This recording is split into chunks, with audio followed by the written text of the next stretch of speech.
Magandang araw sa inyo mga kasabong. Maraming salamat sa mga nag-avail ng pahulugan system natin.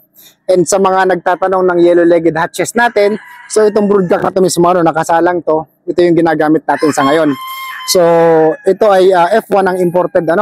So this is 1/2 Ray Hoskins na yellow-legged hatch, 1/2 na Larry Romero yellow-legged hatch. So ang binibreed ko ngayon is pabalik sa Hoskins na yellow-legged hatch na side, kasi kinukuhaan ko lang ito ng height at ng buntot, kasi ang yellow-legged hatch natin na Ray Hoskins, lumang manok talaga siya pero very deliberate ang power.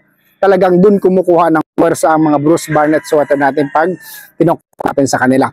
So sa mga nakapag-avail ng mga Bruce Barnett sweater natin, ito ang exactly kamatch nila na ginagamit natin sa mga labanan bukod sa mga dark-legged hatches.